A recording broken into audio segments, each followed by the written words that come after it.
одоо эдийн засгийн бас тийм сайнгүй байсан 2014 он 870 тэрбум төгрөгийн алдагдaltaа энэ дотоодын нийт бүтээгдэхүүний 4% тэнцсэн ийм байдалтайгаар төсөв маань гарчээ. За мөн одоо татварын орлого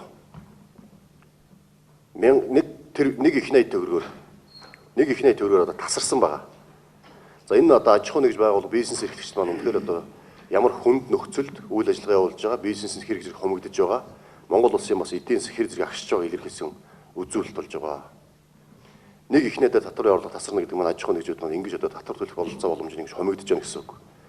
Нөгөө талдаа одоо хүү торгуулийн орлого 2014 онд 116 тэрбум төгрөг нэмэгдсэн байгаа. 2012 онд хүү торгуулийн орлогот 70 гаруй тэрбум төгрөг төлдөг байсан бол 2014 онд 150 тэрбум төгрөг улсад төвлөрсөн. Энэ бол давж байлсан байгаа. Ерөөс орлогуудаас ихэнх нь тасарсан, ганцхан орлого давсан. Энэ нь бол хүү торгуулийн орлого.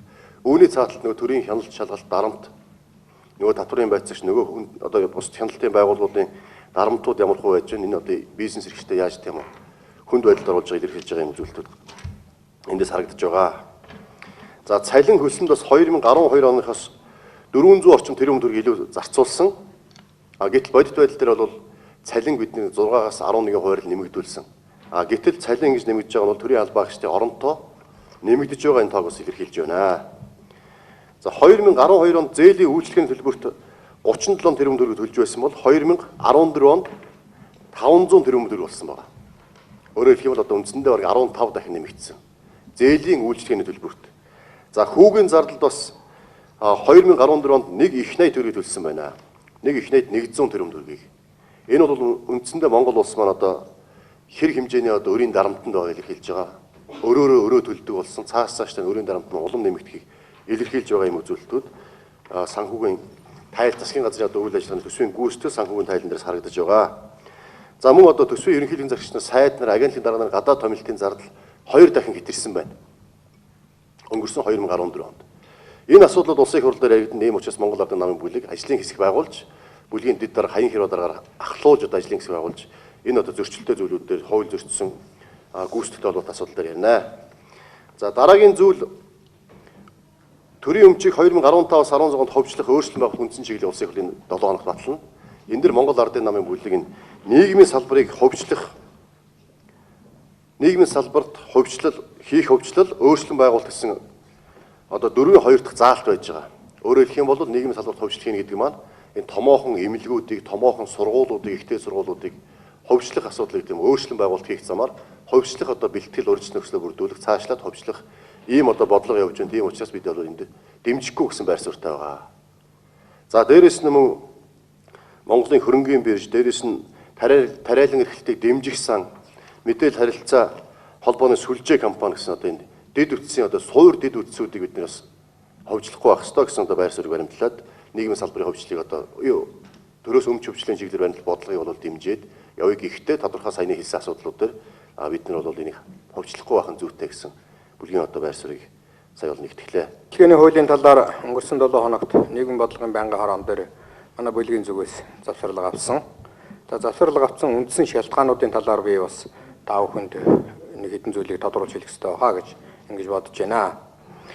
Хүүхэд дарга үйлчилгээний хуулийг завсарлага авсны дараачаар Ардчилсан намын бүлгийн зүгээс эмэгтэй гишүүд гэж гэх нэрийн дор хэвлэл мэдээллийн хурал хийж ардын нам одоо эсэргүүцэж байна гэх мэдээллийг олон нийтэд цацсан л да.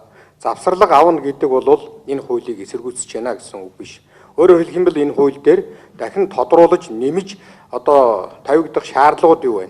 Энэ хуулийн зас залруулах юм юу вэ? Ахиж тодруулга авах шаардлагатай байсан учраас бид нар ярилцж хагаад завсарлага авсан. Харамсалтай нь бол энэ хуулийг өнөөдөр төргийн түүхий батлах гэсэн энэ шахалт дарамтаа бол өдрөөс өдөрт үзүүлж байгаа нь бол жоохон эргэлзээ төрүүлж байна гэж хэлхийг хүсэж байна. Өнөөдөр хүүхэд дарга үйлчилгээний хуулийг батлахын тулд бид нар хэд хэдэн зүйлийн үндслэл байх ёстой гэж ингэж үзэж байгаа. Өөрөөр хэлэх юм бол өнөөдөр боловсролын яамн дээр цэцэрлэгийн орчинны стандарт гэсэн одоо ийм стандартыг боловсруулж стандартлал хэмжил зүйн газар, мэргэжлийн хэлтийн газруудаар баталгаажуулаад ийм стандартаа болсон байдаг. Гэтэл хүүхэд дарга үйлчилгээний орчны стандарт гэдэг имийг өнөөдөр гаргаж мөрдүүлсэн байх ёстой гэсэн ийм шаардлагыг бид нар тавьж байгаа. Тийм ч учраас өнөөдөр бид нар бол мэргэжлийн хэлтийн газар, стандартлал хэмжил зүйн газарт бол 2 албан тоотыг явуулсан. Өөрөөр хэлэх юм бол энэ саяны хэлж байгаа хүүхэд арга үйлчилгээ явуулах тэр орчны стандарт гэдэг юм нь ямар байх ёстой юм бэ? Энэ чиглэлээр одоо та нар төрийн байгууллагын тухайн энэ чиглэлийн асуудлыг хариуцсан төрийн байгууллагын санал дүгнэлтийг авах ёстой гэж энэ хууль өргөн мэдүүлэх журмын тухай хуулийн 18 дугаар зүйл заасан заалт байдаг. Энэний дагуу энэ хоёр байгууллагаас бид нар албан бичиг авахыг шаардсан. За хоёрдугаарт нь бол ер нь өнөөдөр хүүхэд арга үйлчилгээг ингээд аваад үзэх юм бол ямар орчинд эрүүл ахуйн ямар орчинд байх гэдэг юм бэ гэдэг нь том бүрхэг байгаа. Өнөөдөр яриад байгаа юм. Гэр хороол дотор бол нэг гэр бариад камер тавиад тэгээ хүүхдийг байлганаа ингээд хүн харнаа гэдэг ийм асуудал яриад байгаа. Хүнсний аюул ахуй талаас нь ямар шаардлагатай юм бэ гэхээр бас мөн тэр шаардлагын асуудал нь өнөөдөр том бүрхэг байгаа. Өнөөдөр хүний одоо айлын олон нялх нойтын хүүхдүүдийг бидний үүрэг бол аюулгүй орчинд зөв боловсон хүмүүжих тэр стандарт шаардлаганд нийцсэн газар нь хүмүүжүүлэх үүргийг л төр хүлээх ёстой. Ингэж хүмүүжүүлэх үүргээ төр хүлээх ёстой. Гэтэл өнөөдөр тэр чиглэлийн стандарт энэ чиглэлээр хийгдсэн юмнууд байхгүй байгаа учраас бид нар бол хүүхд тарах үйлчилгээнд тэр эрүүл ахуй талаасаа, хоол хүнсний талаасаа, аюулгүй орчин талаасаа бол өнөөдөр энэ шаардлага хангах төвшөнд бэлтгэл ажил нь хангагдаагүй байна гэж үзэж байна. Тийм учраас бол энэ хүүхэд арга үйлчилгээний хууль дээр тодруулж нэмж засаж залруулах юмнууд бол одоо байна гэж ингэж үзэж байгаа л да.